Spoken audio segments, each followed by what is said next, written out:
सोनं विका, सोनं विका, सोनं विका, चांदी विका, चांदी विका, चांदी विका. काय करू समजत नाही ना, कारण तुम्ही म्हणताय मार्केटवर झालं तर धडदिवशी खाली पडलं. काय करू तेच समजत नाही ना, सांगतो. नमस्कार, मी बेदरे सर, आपण सुवर्णकार, आपला हक्काचा सोनार आपल्यासाठी आज नवीन व्हिडिओ घेऊन आलेलो आहे. आज दिनांक आहे 6 मार्च 2026, सकाळचे 11:30 वाजलेले आहेत. तुम्ही म्हणता असाल की 2-3 दिवसापूर्वी मार्केट वर गेलं, आता परत खाली पडलं. ते खाली का पडलं तुम्हाला याचं कारण सांगतो मी. याचं कारण असं की 2 दिवसापूर्वी सोमवारच्या दिवशी अमेरिकेने एक ट्विट केलं, डोनाल्ड ट्रम्पने एक ट्विट केलं की आम्ही इराकसोबत काय इराणसोबत काहीतरी बोलणं झालं आणि आमच्यासोबत ते समझोता करायला म्हणजे मीटिंग करायला आम्ही तयार झालो. आता यावेळेस लोकांच्या ही जेव्हा ट्विट बाहेर आला, न्यूज बाहेर आली, त्यावेळेस लोकांना काय वाटलं की आता मार्केट समझोता होणार आहे, वॉर बंद होणार, युद्ध बंद होणार.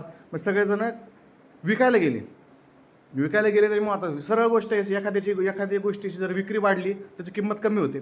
बऱ्याच लोकांनी प्रॉफिट बुक करायसाठी सोनं चांदी विकली, म्हणून थोडा भाव डाऊन आलेला दिसतोय. पण तसं काहीच, आणि नंतर ते विकल्याच्या नंतर कळालं की तशी काही न्यूज ट्रम्पने दिलीच नाही, ती फेक न्यूज होती. ठीक आहे, आता तुम्हाला दिसतंय सध्या 1.60 1.62 असं मार्केट फिरतंय. तुम्ही टेन्शन घेऊ नका, घ्या, उलट खरेदीसाठी चान्स आहे. मी अजून पण पॉझिटिव्हच आहे सोन्या चांदीमध्ये. खरेदी करा तुम्ही सोन्या चांदीची बिंदास. मार्केट परत वरच जाणार आहे. जास्तीत जास्त 8 दिवसाच्या आतला कालावधी आहे हा. मार्केट परत वरच आहे, फक्त 8 दिवस अजून त्रास देणार आहे. तुम्हीच परत म्हणता बेदरे सराफ बोलला होता, तो खरं बोलला होता. ठीक आहे, उलट खरेदीसाठी चान्स आहे, खरेदी करा.